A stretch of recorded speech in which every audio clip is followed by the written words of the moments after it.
அனைவருக்கும் வணக்கம். நான் பிரபாகரன், ஜோதிடர், சென்னைந்து பேசுகிறேன். இப்போ நான் என்ன சொல்ல போகிறேன்னா, இந்த குழந்தை பாக்கியத்துக்கும் முதலியவருக்கும் நெருங்கிய தொடர்பு இருக்குது, கருத்தில் கொள்ளுங்க. அது அடிப்படையிலேயே அவங்களுக்கு குழந்தை பாக்கியம் ஏற்படும்.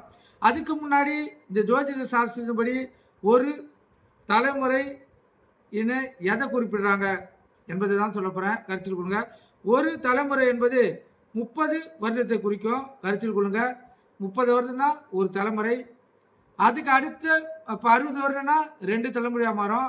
இப்போ 120 வருடம்னா 4 தலைமுறையாக மாறும், கருத்தில் கொள்ளுங்க. ஏன்னா அது எத்தனை பேருக்கு தெரியும் தெரியாது, அதனால தான் இதை சொல்கிறேன், கருத்தில் கொண்டு பயன்படுங்க. இப்போ முதலிரவு அறையில் மணமகன் கிழக்கு நோக்கி இருக்க மணமகள் அவருக்கு பால், பழம் முதலியவற்றை கொடுக்க வேண்டும். அதே போல் கணவர் கொடுக்கும் பாலை மணமகள் மேற்கு அல்லது தெற்கு முகமாக அமர்ந்து அதனை அவங்க பருக வேண்டும். அப்போதுதான் குழந்தை பாக்கியம் எளிதில் அவங்களுக்கு அமையும், கருத்தில் கொள்ளுங்க. இப்படி செய்தால் அவங்களுக்கு தீர்க்க ஆயுளுக்கும், தம்பதிகள் 2 பேருக்கும் தீர்க்க ஆயுளும் இருக்கும், குழந்தை பாக்கியம் மிக விரைவில் பெறுவாங்க. இது எத்தனை பேருக்கு தெரியும் சொல்லி தெரியாது. இது முன்னோர்களுடைய நூலில் இருக்குது கருத்து. அந்த கருத்தை தான் நான் உங்களுக்கு சொல்கிறேன். நீங்கள் இந்த கருத்தை பயன்படுத்திங்கன்னா குழந்தை பாக்கியம் உங்களுக்கு மிக விரைவில் கிடைச்சிடும்.